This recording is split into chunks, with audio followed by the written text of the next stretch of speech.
السلام علیکم ورحمۃ اللہ وبرکاتہ۔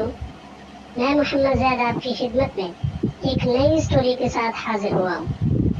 سٹوری شروع کرنے سے پہلے میرے چینل کو ضرور سبسکرائب کر لیں تاکہ ہر نئی دلچسپ سٹوری آپ کو بر وقت مل سکے۔ آئیے چلتے ہیں کلاس روم میں۔ دوستو، آج کی ہماری سٹوری کا عنوان ہے مصیبت زدہ ریچھ اور جنگل کے جانور۔ مانی خرگوش جیسے ہی اپنے بستر پر سونے کے لیے لیٹا تو ایک درد بھری آواز نے اسے چونکا دیا۔ مانی کے کان کھڑے ہو گئے۔ وہی آواز ایک بار پھر سنائی دی۔ ایسے لگتا تھا جیسے کوئی سخت تکلیف میں ہے۔ پہلے مانی خرگوش نے سوچا کہ اسے باہر جا کر دیکھنا چاہیے، شاید کسی کو اس کی مدد کی ضرورت ہو۔ پھر وہ یہ سوچ کر رک گیا کہ رات کا وقت ہے، اگر کوئی درندہ شکار کی تلاش میں پھر رہا ہوگا تو اس کی جان خطرے میں پڑ جائے گی۔ کیوں اپنی جان خطرے میں ڈالوں؟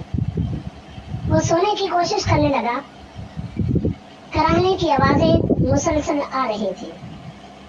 کچھ دیر کروٹیں بدلنے کے بعد مانی نے سوچا کہ کسی مصیبت زدہ کی مدد نہ کرنا اچھی بات نہیں ہے۔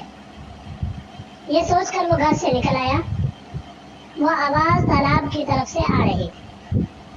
مانی خرگوش جب وہاں پہنچا تو اسے زمین پر کوئی بیٹھا نظر آیا۔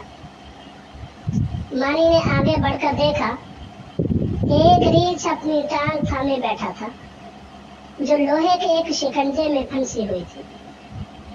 مانی خرگوش نے اس سے پوچھا، تمہاری ٹانگ اس شکنجے میں کیسے پھنس گئی؟ ریچھ کراہتے ہوئے بولا، میں تالاب سے پانی پینے آیا تھا، بدقسمتی سے اندھیرے میں اس شکنجے کو نہ دیکھ سکا۔ مانی نے جھک کر دیکھا تو سمجھ گیا کہ کسی شکاری نے جانوروں کو پکڑنے کے لیے جھاڑیوں میں شکنجا لگا رکھا تھا۔ ریچھ کا پاؤں انجانے میں اس پر پڑ گیا اور اس کی ٹانگ پھنس گئی۔ درد کی شدت سے ریچھ کی آنکھوں میں آنسو آ گئے تھے۔ مانی نے ریچھ کی ٹانگ شکنجے سے نکالنی چاہی مگر ناکام رہا۔ پھر اس نے کچھ سوچا اور ریچھ کو تھوڑا انتظار کرنے کا کہا۔ پھر جنگل کی طرف بھاگا۔ تھوڑی دیر میں اس نے جنگل کے بہت سے جانوروں کو اکٹھا کیا اور ریچھ کے پاس لے آیا۔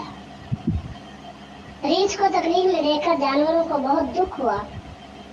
وہ شکنجے سے اس کی ٹانگ چھڑانے کی ترکیب سوچنے لگے، مگر کسی کی سمجھ میں کچھ نہ آیا کہ اس کی ٹانگ کیسے چھڑائی جائے۔ آخر ہنی گلہری بولی، کیوں نہ ہم زمین کھود کر شکنجے کو باہر نکال لیں۔ سنہری مرغی بولی، ترکیب تو اچھی ہے مگر اس بیچارے کی ٹانگ تو پھر بھی شکنجے میں پھنسی رہے گی۔